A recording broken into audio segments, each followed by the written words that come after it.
వ్యవసాయ భూముల్లో పంట కోత అనంతరం మిగిలే పంట అవశేషాలను కాల్చివేయడం వల్ల భూసారం, పర్యావరణం మరియు ప్రజారోగ్యంపై తీవ్ర ప్రతికూల ప్రభావాలు పడుతున్నాయన్నారు రాష్ట్ర వ్యవసాయ శాఖ సంచాలకులు గోపి.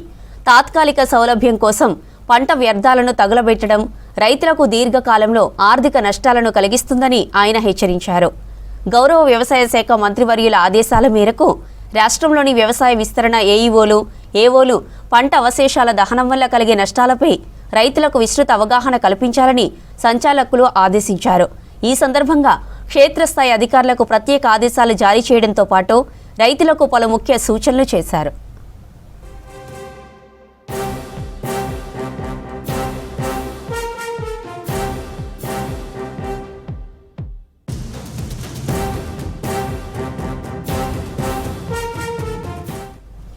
పంట అవశేషాలను కాల్చడం వల్ల నేలలోని సేంద్రియ కర్బనం, నత్రజని, భాస్వరం, పొటాషియంతో పాటు సూక్ష్మ పోషకాలు నశించి భూమి నిస్సారంగా మారుతుందన్నారు వ్యవసాయ శాఖ సంచాలకులు బి గోపి. భూమికి మేలు చేసే వానపాములు, మిత్ర పురుగులు నశించడం వల్ల నేల జీవ సత్తువ కోల్పోయి పంట దిగుబడులు క్రమంగా తగ్గిపోతాయని వివరించారు.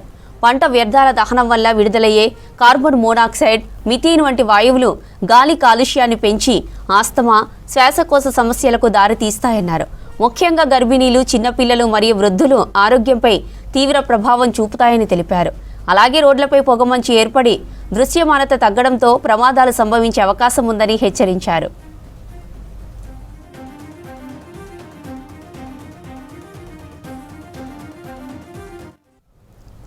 ప్రతి మంగళవారం నిర్వహించే రైతు నేస్తం కార్యక్రమాల్లో పంట అవశేషాల నిర్వహణపై ప్రత్యేక అవగాహన సదస్సులు నిర్వహించాలని సూచించారు వ్యవసాయ శాఖ సంచాలకులు. అలాగే పొలాల్లో పంట వ్యర్థాలను కాల్చకుండా రోటావేటర్తో కలియదున్నడం, వేస్ట్ డీకంపోజర్ వినియోగం వంటి ప్రత్యామ్నాయ పద్ధతులను పాటించాలని రైతులను కోరారు.